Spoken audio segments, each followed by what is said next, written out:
오늘은 그리스도를 본받는 삶이라는 제목으로 베드로전서 2장 11절에서 21절 말씀을 통해서 은혜를 받으시겠습니다. 우리 기독교의 영성은 예수님의 삶과 인격과 정신을 본받아 살며 그의 성품을 내면화시키기 위해 스스로 교육과 훈련에 집중하는 것이다 라고 이야기하고 있습니다. 예수 그리스도를 본받아서 우리의 삶 속에서 작은 예수가 되어 살아가기에 힘써야 한다라고 하는 것입니다. 교회사를 돌아보면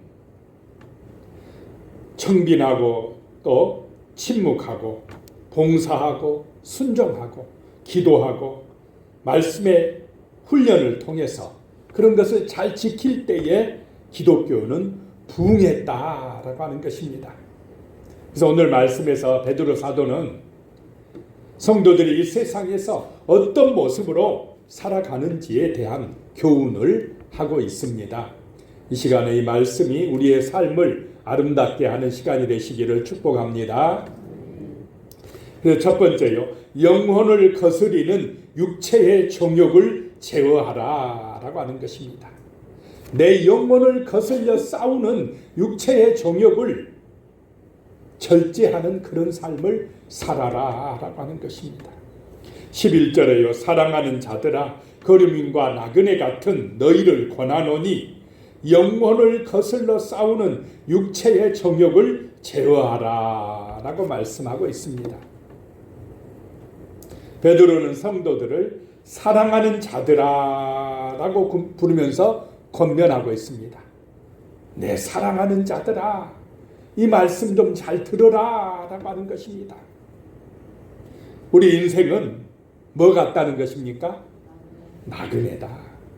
잠깐 있다 그냥 떠나가야 될 거류민과 같은 인생들이다 라고 말씀합니다. 우리는 천국 시민권을 가지고 구원받은 백성으로 이 땅에서 살아가지만은 또한 이 땅에서 영혼을 거스리는 싸움을 해야 된다는 것입니다. 내 영혼을 병들게 하려고 하는 그런 육신의 정욕과 싸워나가야 된다라고 하는 것입니다. 우리의 삶은 예수를 본받는 삶이 되어야지 세상을 따라가는, 세상의 가치를 따르는 그런 삶이 되지 않도록 조심해야 될 줄로 믿습니다. 내 영혼이, 내 속사람이, 내 내면이 하나님의 말씀의 은혜로 충만해질 때에 우리는 육신의 정욕을 절제하고 세상을 따라가지 아니할 수가 있다라고 하는 것입니다. 그런데 예배 안 드리면, 기도 안 하면, 말씀을 묵상 안 하면 우리의 마음을 어디다 뺏깁니까? 얼마나 TV에 선전 많이 합니까? 인터넷에 얼마나 우리의 육신의 정욕을 부추기는 그러한 정보들이 많이 있습니까? 조금 정신 안 차리면 내 마음과 생각이 세상을 따라가게 되어 있다라고 하는 것입니다. 세상의 가치를 따른다는 것입니다. 그래서 우리는 말씀을 묵상해야 되고 말씀 속에서 예수의 삶을 깨달아서 본받아야 되고 말씀의 가치가 내 마음과 생각 속에 충만해지시고 은혜가 되는 그런 역사가 나타나시기를 축복합니다. 정신 안 차리고 있으면 내 마음과 생각을 세상의 가치에 뺏기게 되어 있다라고 하는 것입니다.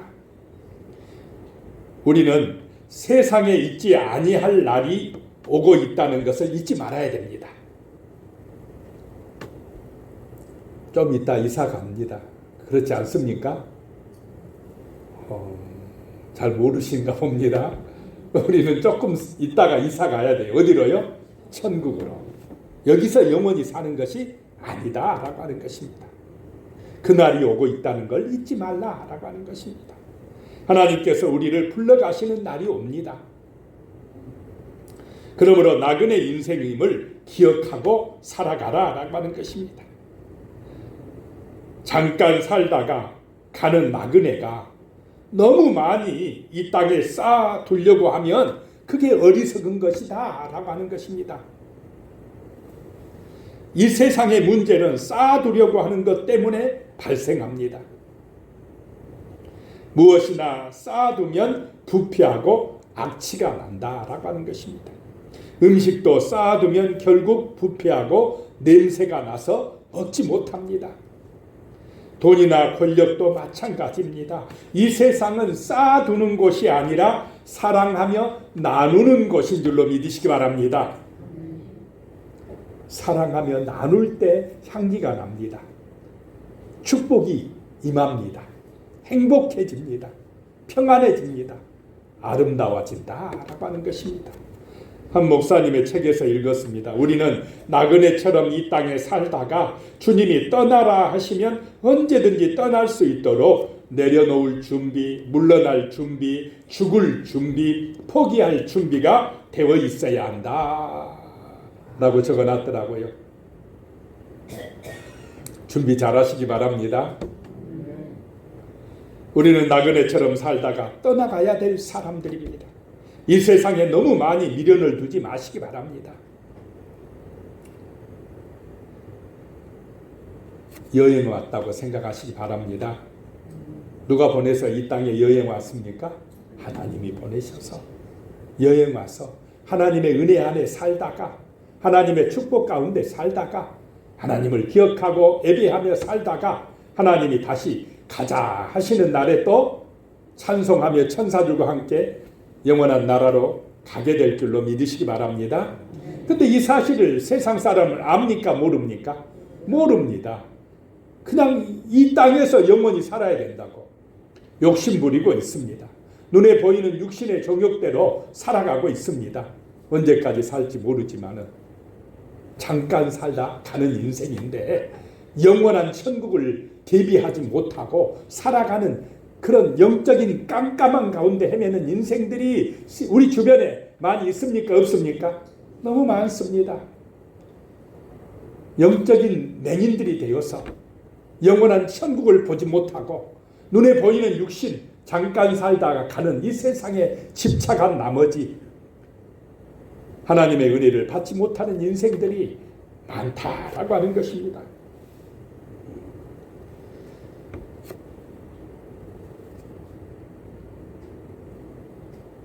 그리스도를 본받아라는 책을 쓴 토마스 아 캠피스는 교만한 자와 탐욕스러운 자는 결코 힘을 얻지 못하나 심령이 가난하고 겸손한 자들은 온전한 평화 가운데 살아간다라고 이야기를 했습니다. 참된 평안함은, 참된 쉼은 어디서 오느냐? 심령이 은혜 받을 때, 겸손할 때 행복해질 줄로 믿으시기 바랍니다. 탐욕스럽고 욕망의 눈이 어두워 있으면은 절대로 만족하지 못하고 행복할 수가 없다라고 하는 것입니다. 12절에요. 너희가 이방인 중에서 행실을 선하게 가져 너희를 악행한다고 비방하는 자들로 하여금 너희 선한 일을 보고 오시는 날에 하나님께 영광을 돌리게 하려 함이라 라고 말씀합니다. 자, 우리는 나그네 인생임을 기억하고 육체의 정욕을 따라 살지 말고 이 이방 세상 사람들 가운데서 살아갈 때에 선한 행실로 하나님께 영광 돌리시기 바랍니다. 선한 양심으로 살아가자라고 하는 것입니다. 착하게 좀 살자라고 하는 것입니다. 그것이 아름답다라고 하는 것입니다. 선한 행실로 살아갈 때에 악행한다고 비방하는 자들로 하여금 그 선한 행실을 보고 하나님께 영광 돌리게 하라라고 하는 것입니다. 이것이 성도가 선행을 해야 될 이유다라고 하는 것입니다. 그래서 우리의 삶이 세상의 정욕을 따르는 삶이 아니라 나그네임을 기억하고 선한 행실로 하나님께 영광 돌리는 예수를 본받는 그런 삶이 되시기를 축복합니다.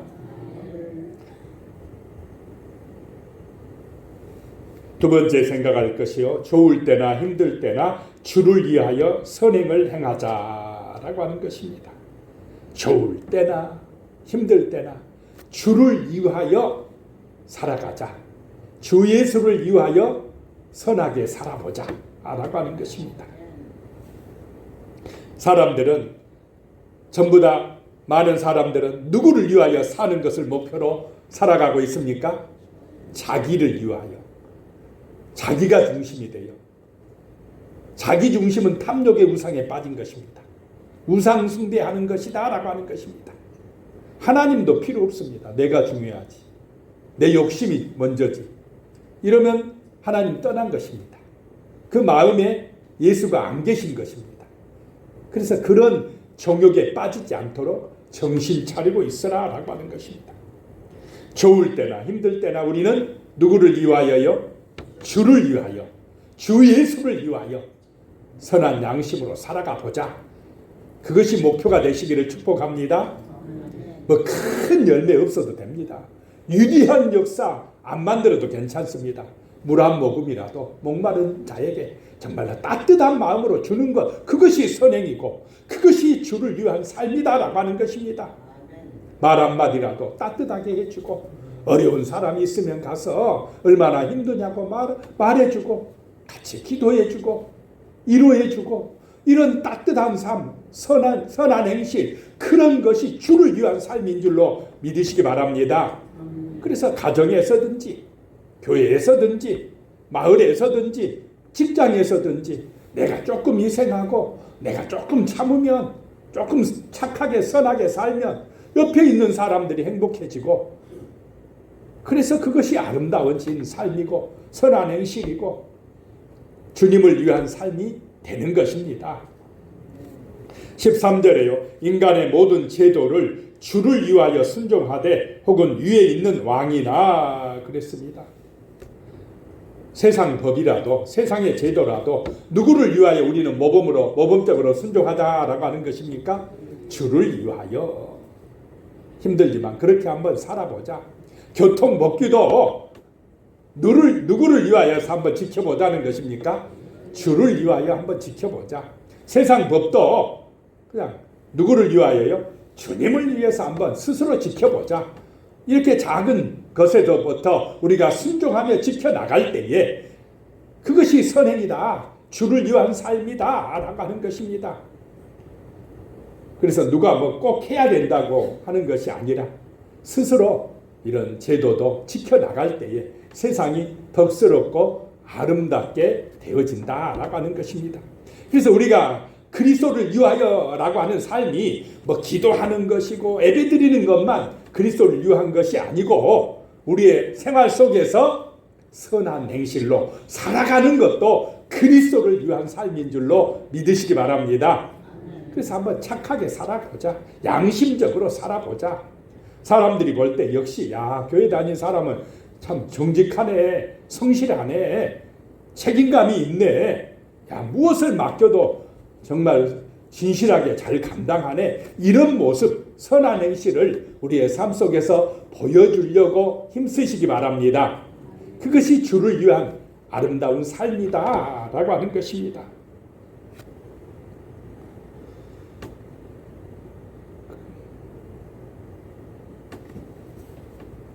그래서 이런 위에 있는 왕이나 권세에게도 순종하는 삶을 살아가라 라고 하는 것입니다. 토마스 아 캠피스는요, 삶을 살아갈 때 때론 지배를 당할 때도 있지만은 지배하는 것보다 순종하는 것이 훨씬 더 안전하다라고 했습니다. 보통 사람은 지배하고 지시하길 좋아합니까? 그냥 지시받고 섬기길 좋아합니까? 내가 대장 되려고, 내가 그냥 제일 1등 되려고, 그것이 잘한다고 생각을 하지만은 예수는 대장 되지 말고 차라리 뭐 하라고요? 좀 낮은 곳으로 가서 차라리 지배받는 것이, 차라리 섬기는 것이, 그것이 더 하나님 앞에 아름다우니라 라고 말씀하고 있습니다. 그래서 꼭 1등 아니어도 감사하시기 바랍니다. 1등 되면, 높은 자리에 올라가면 좋은 점만 있는 것이 아니라 어떤 점도 있습니까? 위험합니다. 높아질수록 많이 가질수록 더 위험합니다. 사람들이 많이 비난합니다. 여러 사람 앞에 노출될수록 약점이 더 잘 드러납니다. 그래서 불안하고 불행해질 가능성이 많습니다. 차라리 좀 욕심을 내려놓고 그냥 범사에 감사하시기 바랍니다. 자, 좋을 때만 감사하는 게 아니라 어떨 때도요? 힘들 때도 감사하라. 것입니다. 좋을 때만 주를 위하여 살지 말고 힘들 때도 누구를 위하여요? 주를 위하여 선한 양심으로 살아가라 라고 하는 것입니다. 자, 예수님은 유대인들이 간절히 바라는 로마의 세력을 물리치려고 오지 않으셨습니다. 자, 유대인들은 그 당시 로마의 식민지였습니다. 우리나라가 일본의 식민지였던 것처럼. 그러면 식민지 하에 백성들은 소원, 제1소원이 무엇이었겠습니까? 해방받는 것. 로마에서 해방받는 것. 그래서 이스라엘이 제대로 된 나라를 만드는 것이었을 것입니다. 그래서 유대인들은 예수님이 오셨으면 그 일을 이루어주길 원하셨습니다. 예수님이 강력한 지도자가 돼서 정치가가 돼서 왕이 되어서 우리 이스라엘을 이 로마의 식민지로부터 해방시켜 주셔야 됩니다 라고 믿고 따랐어요. 그런데 예수님은 그 일을 하셨습니까? 안 하셨습니까? 안 하셨습니다. 그것을 위해 오시지 않았습니다. 예수님이 이루시고자 한 일은 그보다 더 큰 목적이 있으셨습니다. 그것은 죄와 사망에서 해방받게 하는 것입니다. 우리는 육신적인 번영과 해방만을 보지 않아야 됩니다. 주 예수 안에서 얻는 영원한 속량을 볼 수가 있어야 됩니다. 영원한 생명을 얻는 복음의 길을 볼 수가 있어야 된다라고 하는 것입니다. 로마 제국은 예수님이 멸망 안 시켜도 조금 있다 멸망합니까? 안 합니까? 조금 세월 지나가면 로마도 멸망하고 애굽도 멸망하고 페르시아 제국도 멸망하고 미국도 멸망하고 영원한 제국이 있습니까? 없습니까? 없습니다. 다 망하게 되어 있습니다. 육신의 나라는 망합니다. 그런데 영원한 나라, 하나님 나라는 망합니까? 안 망합니까? 안 망합니다. 그래서 예수가 주시고자 하는 나라는 세상 나라가 아닙니다. 영원한 천국입니다. 망하지 않는 나라입니다. 그 나라를 우리에게 주시고자 예수는 이 땅에 오시어서 십자가에서 고통받으셨다라고 하는 것입니다. 우리를 속죄하시기 위하여 대신에 희생 제물이 되셨다라고 하는 것입니다. 이것을 볼 수 있는 믿음의 눈이 열려지시기를 축복합니다. 그냥 오직 돈 많이 버는 것이 최고야. 이 땅에서 출세하는 것이 최고야. 부자 되는 게 목표야. 그렇게만 육신적으로만 보는 사람이면 안 된다는 것입니다. 영의 눈이 열려져야 됩니다. 이 세상의 것은 잠깐이고 우리 인생은 나그네고 정말 영원한 상급은 하늘에 있다고 영원한 생명은 예수를 통해서 온다고 하는 이 믿음을 가지고 주를 위하여 살아가시기 바랍니다. 가정에서도 주를 위하여 선행을 행하시기 바랍니다. 교회에서도 주를 위하여 선한 양심을 가지고 살아가시기 바랍니다. 어디서나 기쁠 때나 슬플 때나 잘될 때나 힘들 때나 우리는 누구를 위하여요? 주를 위하여 살아가는 은혜가 임하시기 바랍니다. 주를 위한다고 그래가지고 무슨 큰 업적을 남기라는 말이 아닙니다. 양심을 선하게 가지고 말 한마디라도 따뜻하게 하고 진실하게 살아가는 그런 아름다운 모습을 보여주라는 것입니다. 15절에요. 곧 선행으로 어리석은 사람들의 무식한 말을 막으시는 것이라. 성도들의 선행으로 어리석은 사람들의 그 말을 막으라는 것입니다. 여기서 어리석은 사람들은 위정자나 혹은 비그리스도인을 가리킵니다. 또한 무식한에 해당하는 이 헬라어 아그노시아는 단순히 지식이 결핍된 것만이 아니라 진리를 배우거나 수용하기를 거절하는 것을 말씀합니다. 무식한 말은 뭐냐? 하나님의 말씀을 깨닫지 못하는 사람들의 말이라는 것입니다. 영적 세계, 영원한 하나님의 나라를 모르는 사람들의 말, 그 사람들의 말은 오직 무엇을 위하여 말합니까? 육신의 욕망을 위하여. 이 땅에서 부자되고 성공하는 것, 그것만을 위하여 말합니다. 영원한 생명의 길은 말합니까? 안 합니까? 모릅니다. 아예 모르니까 말도 못합니다. 믿지도 않습니다. 그게 무식하다는 것입니다. 어리석다라고 말씀합니다. 그런 사람들 앞에서 그들의 그런 어리석은 말을 막는 길이 뭐냐? 우리가 선한 양심을 가지고 살아가는 것이다 라고 하는 것입니다. 말로 안 되니까 뭐로 보여주라는 것입니까? 선한 행실로 보여주라는 것입니다. 하나님의 은혜로 가정에서나 교회에서나 우리의 직장이나 또 삶의 현장에서 선한 행실로 몸으로 보여지는 은혜의 삶이 되시기를 소망합니다. 하나님의 은혜로 그렇게 살아갈 수 있기를 축복합니다. 월남 이상재 선생은요, 전 생애를 청빈한 생활을 하셨습니다. 이분이 기독교 청년의 총무로 있을 때 하루는 어떤 손님이 집을 찾아왔습니다. 그때는 추운 겨울이었는데 선생님의 방은 냉골이었습니다. 추웠습니다. 옛날에 그럴 때도 있지 않았습니까? 저도 어렸을 때 옛날에는 불 떼서 방을 따뜻하게 하지 않았습니까? 그래가 초저녁에 불을 뗐을 때는 따끈따끈 하는데 이제 새벽쯤 되면은 이제 다 식어져 가지고 추워 가지고 다 운목이라고 불 좀 따뜻한 데로 가려고 막 애썼던 그런 생각이 납니다. 불을 안 떼면 냉골이 된 그 시절에 나무가 없어가지고 불을 못 떼니까 이 선생님의 집이 너무 추웠는가 봅니다. 그것을 본 그 손님이 약간의 돈을 좀 내놓으면서 이것으로 우선 뗄나무나 사십시오 라고 드렸습니다. 선생은 고맙습니다 하고 돈을 받아 호주머니에 넣습니다. 그런데 조금 있다가 어떤 학생이 찾아와서 선생님 저 학자금이 없어서 학교 못 가게 됐습니다. 그러니까 어떻게 해야 됩니까? 돈 없어 학교 못 간다고 하는데 그 돈 받은 것이 있어가지고 그래 이거 갖고 공부 열심히 해라 줬습니다. 그랬더니 그 손님이 하는 얘기가 선생님 그 돈을 학생에게 다 주고 나면 나무는 어떻게 살려고 그럽니까? 그랬더니 이 이상재 선생이 하는 얘기가요.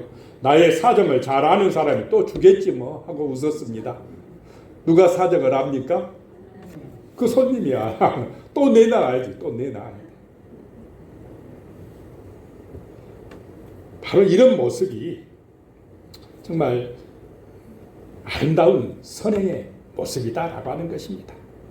또 하나님이요. 좋은 데 쓰려고 하면요. 쓸 수 있도록 또 누구를 통해 돈이 들어오게 만듭니다. 쓰고 나면 들어와요.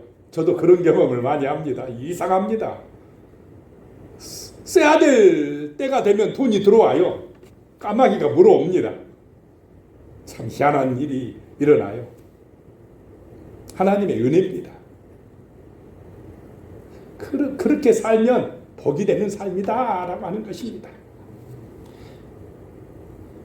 재물은 탐욕을 위하여 쌓아두는 것이 아니라 이웃을 위한 사랑으로 흘러가게 하는 것이다 라고 하는 것입니다. 성도는 기회가 되는 대로 주를 위하여 선행을 베풀어야만 합니다. 그것이 잘 사는 것입니다. 향기나는 삶이라는 것입니다. 그러면 하나님이 채워주십니까? 안 채워주십니까? 희한합니다. 하나님이 부자입니다. 베풀면 갖다 채워줘요. 쌓아놓으면 어떻게 됩니까? 썩어지고 부패합니다. 그렇다 해서 뭐 그냥 막 남 좋은 일만 하라 그런 말이 아닙니다. 하나님이 감동을 줍니다. 진짜 사랑을 베풀 사람들을 만나게 해주실 때는, 하나님이 역사하실 때는 아름답게 살아가라, 선행을 하라 이 말입니다. 없는 거 빚내갖고 억지로 하고 남한테 보이려고 하라고 그런 마음이 아니라 진실하게 이 사랑의 마음을 가지고 살면 물 한 모금도 하나님께 영광이 될 줄로 믿으시기 바랍니다. 그 마음, 그 중심을 보시는 하나님이시다라고 하는 것입니다. 16절에 너희는 자유가 있으나 그 자유로 악을 가리는 데 쓰지 말고 오직 하나님의 종과 같이 하라. 내 자유라고 내 마음대로 하면 된다고 자기 욕심을 위하여 살지 말고 그 자유를 가지고 누구의 종이 되라요? 하나님의 종이 되라. 하나님을 위해서 스스로 종된 모습으로 살아가라 라고 하는 것입니다. 17절에 무사람을 공경하며 형제를 사랑하며 하나님을 두려워하며 왕을 존대하라. 사람들을 귀하게 여기고 형제를 사랑하고 하나님을 두려워할 줄 알고 또 왕을 존대할 줄 아는 이런 삶이 선한 양심을 가진 삶이요, 주를 위한 삶인 줄로 믿으시기 바랍니다. 세 번째 생각할 것이 부당한 고난도 하나님을 생각함으로 참아야 한다라고 하는 것입니다. 부당한 고난도, 애매하게 당하는 고난도, 내가 잘못이 없는데 당하는 고난이 있을지라도 하나님 생각함으로 참아내라라고 하는 것입니다. 18절에요. 사환들아 범사에 두려워함으로 주인들에게 순종하되 선하고 관용하는 자들에게만 아니라 또한 까다로운 자들에게도 그리하라. 공동체 생활을 할 때는 좋은 사람만 있습니까? 까다로운 사람도 있습니까? 직장 생활을 하든지 단체 생활을 할 때에 좋은 사람도 있지만 또 까다로운 사람도 있다라고 하는 것입니다. 여기 사환들아, 종들아, 선하고 관용하는 주인도 있지만은, 양심적인 주인도 있지만 때로는 까다로운 주인들도 있지 않느냐. 그럴 때도 그런 까다로운 자들에게도 하나님을 생각함으로 참고 견디면서 살아가라라고 하는 것입니다. 순종하라는 것입니다. 그럴 때 마음이 얼마나 힘들고 어렵겠습니까? 그런데 우리는 주님을 생각함으로 그런 고난도 참고 견디라는 것입니다. 꿋꿋하게 이겨나가도록 힘을 달라고 주님께 기도하라는 것입니다. 우리가 이 세상을 살아가는 데 있어서 고난은 선택입니까? 필수입니까? 필수입니다. 고난 없는 사람이 있습니까? 지난번에도 말씀드렸지만 어떤 목사님에게 배우는 청년이 제발 고난 없는 것 좀 알려주세요. 고난 받지 않는 사람이 없습니까? 있다. 어디가 있느냐? 어디가 있습니까? 공동묘지 가봐라. 근데 우리 육신 살아있는 사람 치고 문제 없고 고난 없는 사람 없습니다. 멀리서 보니까 아이고 저 사람은 잘 살고 그냥 문제도 하나도 없는 것 같다. 그래도 막상 찾아가서 같이 이야기하다 보면 문제 없습니까? 다 어려움이 있고 다 시험이 있고 고난이 있다라고 하는 것입니다. 그러지만 우리는 힘들지만 감사하는 사람 되시기 바랍니다. 아프지만 참고 견뎌내시기 바랍니다. 주님도 그렇게 하셨습니다. 고난으로 인하여서 아프지만 힘들지만 우리가 성숙되어집니다. 우리가 그 고난을 참고 견딜 때에 아름다운 열매가 맺어진다라고 하는 것입니다. 어떤 사람이 이 시대에 최고의 부자 중에 한 사람인 빌 게이츠를 만났습니다. 그는 진짜 똑똑하고 경쟁심이 강하고 끈기가 대단한 사람이었습니다. 그러니까 최고의 부자가 될 수 있구나 하는 마음이 들었답니다. 하지만 빌 게이츠에게는 또 다른 모습이 있었습니다. 편집증에 가까운 불안을 달고 살았답니다. 그의 굳건한 자신감과 반대되는 특징이었습니다. 세계 최고의 부자도 이렇게 불안을 달고 산다는 것입니다.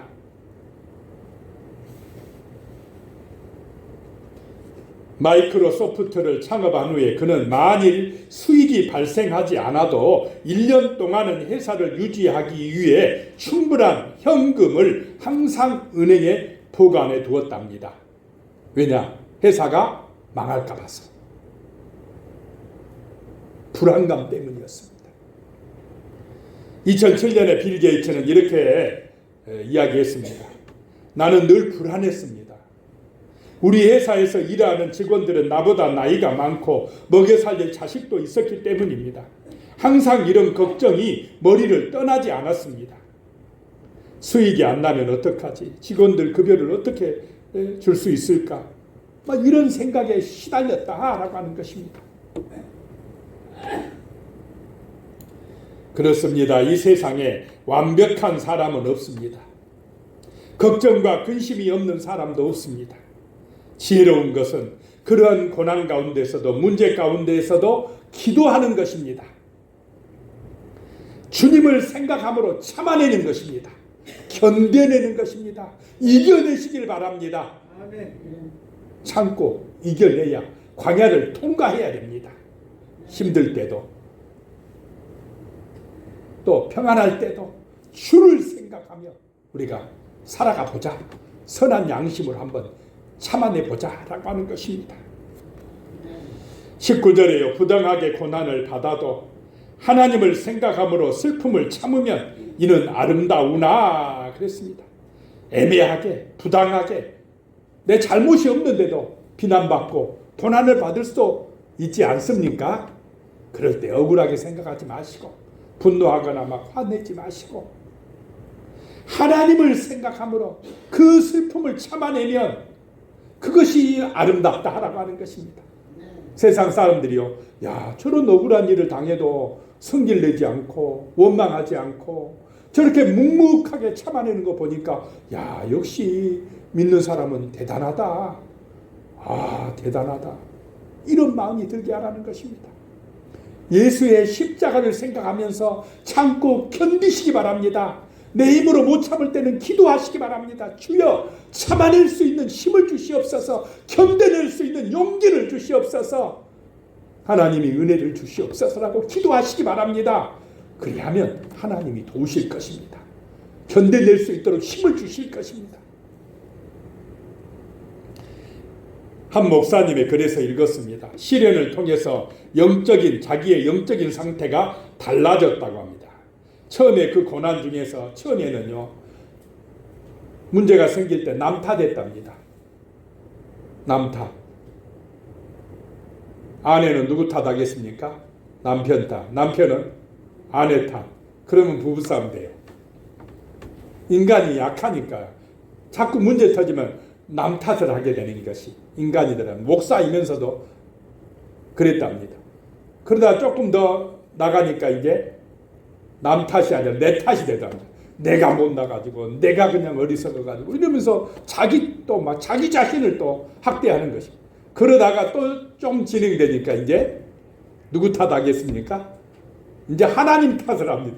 이 하나님 때문에 이렇게 이제 힘들고 어렵습니다. 그러다가 마지막으로 얻은 결론이 하나님의 뜻이 있구나라고 깨달아졌답니다. 이제 남 탓도 아니고 내 탓도 아니고 하나님 탓도 아니고 그 고난도 누구의 뜻이 있다고요? 하나님의 뜻이 있구나라고 깨달아졌답니다. 그래서 고난 중에도 우리는 하나님의 뜻이 무엇인지를 깨닫게 해달라고 기도하시기 바랍니다. 고난을 통해서 우리는 또 하나님의 선하신 뜻을 알게 된다라고 하는 것입니다.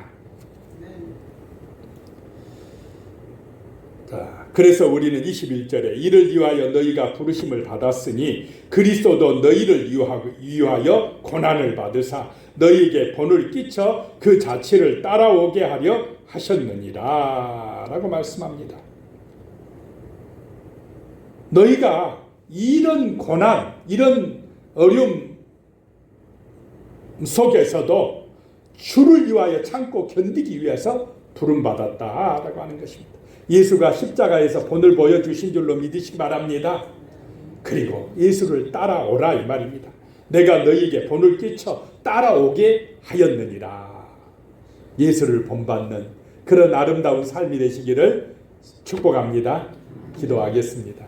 하나님 아버지, 참으로 우리가 영혼을 거스르는 육체의 정욕을 제어하고 예수 그리스도의 아름다운 삶을 본받아 살아가게 하여 주시옵소서. 좋을 때나 힘들 때나 주를 위하여 선행을 행할 수 있게 하여 주시고, 부당하게 고난을 받아도 하나님을 생각함으로 참아내므로 정말 아름다운 그런 삶이 되게 하여 주시옵소서. 예수님의 이름으로 기도드리옵나이다.